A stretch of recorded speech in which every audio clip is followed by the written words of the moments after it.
সন্ধ্যা যখন হয়ে যায়, তাকায়া দেখে বন্ধুদের বাবারা আসিয়া নবীজিকে, ও মুসলমান, কিছুই জিগায় না, কিন্তু বন্ধুদের বাবারা আসিয়া তাদেরকে আদর করে করে বাড়িতে নিয়ে যায়। ও মুসলমান বন্ধু, এবার দেখে প্রত্যেকটা বন্ধুর বাবারা আসিয়া সন্তানদেরকে নিয়ে গেল, কিন্তু নবীজিকে কেউ নিতে আসলো না। মুসলমান বন্ধু আমার, এবার মাগরিবের আযানে রক্ত হয়ে গেছে, পুরা ময়দান ফাঁকা হয়ে গেছে। নবীজি হঠাৎ করে বাবার কথা স্মরণ হয়ে গেল। কান্না করতে করতে এবার নবীজি বাড়ির দিকে রওনা। বাড়িতে যাইয়া মুহাম্মদ নবী কান্দে, আমি না ডাক দিয়ে কই, ও মুহাম্মদ, তোমার কে মারছে আমার কাছে বলো। আবার আপনার নবী ডাক দিয়ে কই, মা,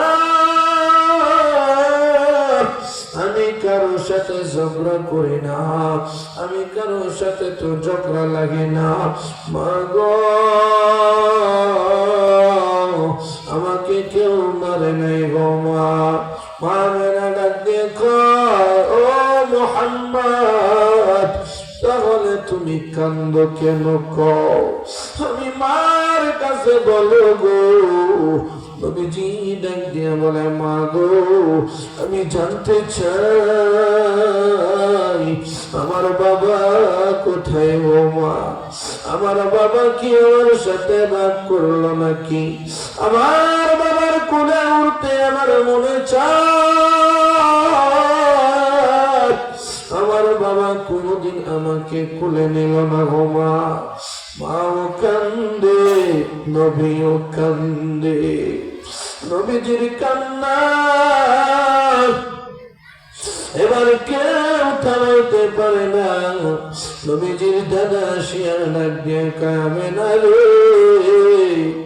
আমার নাতি মুহাম্মাদের এই মুহূর্তে আর কান্না থামানো যাবে না।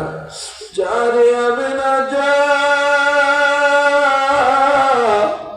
আমার নাতি মুহাম্মাদের নিয়ে যা, আব্দুল্লাহর কবরের পাশে নিয়ে যা। মুসলমান, নবীজিকে নিয়ে রওনা হলো। যাইয়া নবীজির বাবার কবরের পাশে যাইয়া দেখাইয়া দিল, মুহাম্মদ রে, এখানে তোমার বাবা শুয়ে আছে। নবীজি কান্দে,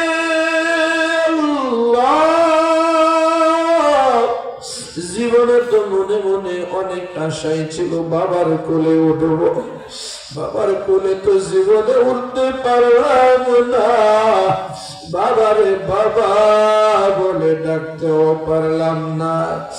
এ মুসলমান বন্ধু, বাবা ছাড়া এতিমদের মনে যে কত বড় ব্যথা, এটা যারা এতিম তারাই জানে। বাবাজিরা আমার, বন্ধুরা আমার, গত 5 মাস 12 দিন আগে আমার বাবা ইন্তেকাল করেছে। হসপিটালে নিয়ে আসলাম, বাবা আমার কোলের মধ্যে মৃত্যুবরণ করেছে। আমি বাবারে জিগাই, বাবা গো, কি সমস্যা বলো? আমার বাবা চোখের পানি ছেড়ে ছেড়ে দিয়ে কান্দে আর কয়, বাবা রে, আমার কোনো রোগ নাই রে বাবা। ডাক্তারও দাঁড়ায় আছে, ডাক্তার কয়, ও ডাক্তার, আমার কোনো রোগ নাই। আমার শরীর কেমন যে লাগে আমি বলতে পারি না। আমার বাবা আল্লাহর ডাকে সাড়া দিয়া চলে গেল। নিজ হাতে গোসল করাইলাম, কাফনের কাপড় পরিধান করাইলাম, গোরস্থানে নিজ হাতে দাফন করে আসলাম। কয়েকদিন আগে কবর জিয়ারত করে আসলাম, গিয়ে দেখি বাবার কবরের মাটিগুলো ডাইনে বামে ভেঙ্গে ভেঙ্গে কবরটা আস্তে আস্তে ভাঙ্গার অবস্থা হয়ে গেছে। বাবার কবরের পাশে দাঁড়াইলে কেমন লাগে এটা এতিম যারা তারা সারা বুঝবে না। নবীজি কান্দে, বাবা গো কুলে উঠতে মনে চাইল কিন্তু আর উঠতে পারবো না। আল্লাহ পাক রব্বুল আলামিন নবীজির মাকে কিছুক্ষণ পরে আল্লাহ পাক আজরাইলের মাধ্যমে নিয়ে নিল। মা ছাড়া এতিম, বাবা ছাড়া এতিম। নবীজি কান্দে আর কয় আল্লাহ, পুরা হাসরের ময়দানে সব উম্মতিরা কাঁদতেছে, আমি কিন্তু আমার মার জন্য কান্দি না, আমার বাবার জন্য কান্দি না। আল্লাহ জানে, তারপরও কয় দোস্ত আমার, তুমি কার জন্য কান্দো একটু খাও। আমার আপনার নবী গো আল্লাহর কাছে বলবেন, আল্লাহ আমি আমার গুনাহগার উম্মতের জন্য এত কান্দা কান্দি। আল্লাহু আকবার। তাকবীর মে কলমা মে নামাজ মে আযামি আয় নাম ইলাহি সে মিলা নাম মুহাম্মদ। মুহাম্মদ আরবি है नबी रस्ते पे शुआ, आलम हुआ उसकी पैदाइश से उजाला। शफीउल उम्म हमाद नबी रोज़ क़यामत शफाअत करेगा अल्लाह की पस गुनहगार उम्मत। दुनिया की तमाशा है मदीना की गली में, जन्नत का नमूना है मदीना की गली में। ओ दिल हाय नहीं हो जो सोया मदीना, ओ दिल हाय नहीं हो जो सोया मदीना। ओ सरहाने ही हो जो कुर्बान मुहम्मद, ओ सरहाने नहीं हो जो कुर्बान মুহাম্মদ। আমার আপনার নবী উম্মতের জন্য হাসরের ময়দানে তো কান্নাকাটি করবে। আল্লাহ বলবে, দোস্ত তুমি এত কান্না করো কেন? আমি তো আদমের বানাইলাম, তুমি তো বানাও নাই। আমার আপনার নবী কইব, আল্লাহ গো ওমা আরসালনাকা ইল্লা রাহমাতাল লিল আলামিন। রুবুবিয়ত खुदा की है जहाँ तक नबुवत मुस्तफा की है ओहाता। अल्लाह गो তুমি আমারে রহমাতুল লিল আলামিন বানাইলা কেন? এই জন্যই তো আমি এত কান্দি গো আল্লাহ। নবীজি কাঁদবে আর বলবে, যতক্ষণ পর্যন্ত আমার উম্মতকে জান্নাতে না দিবা ততক্ষণ পর্যন্ত আমি নবী কান্না আর বন্ধ করব না। আল্লাহু আকবার। আমরা মুসলমান, নবী আমার জন্য আপনার জন্য এত কান্না করবে। আল্লাহ পাক এক পর্যায়ে দিয়ে বলবে, দোস্ত আপনাকে আমি অনুমতি দিয়ে দিলাম, আপনার উম্মতদেরকে আপনি নিজ হাতে জান্নাতের মধ্যে ঢুকান। নবী সংবাদ পাইয়া নবী খুশিতে ডাক দিবে, ও আমার উম্মতেরা রে আয়। ও আবু বকর, ওমর, উসমান, আলী ও মুসলমান দুনিয়ার সব উম্মত গুলো দৌড়াইয়া যাবে। নবী একটা ধাক্কা দিয়া 3 ভাগের 1 ভাগ উম্মত জান্নাতের ভিতরে প্রবেশ করাইয়া দিবে। জোরে আওয়াজ দিয়ে বলে সুবহানাল্লাহ। এরপর নবী কাঁদবে, আল্লাহ বলবো আরো দোকান আপনার উম্মতদেরকে। নবী আরেকটা ধাক্কা দিয়া 2 ভাগের 3 ভাগের 2 ভাগ উম্মত জান্নাতে ঢুকাইয়া দিবে। এরপরে নবী আবার ডাক দিবে, উম্মত হায় রে আমার উম্মতেরা আয়।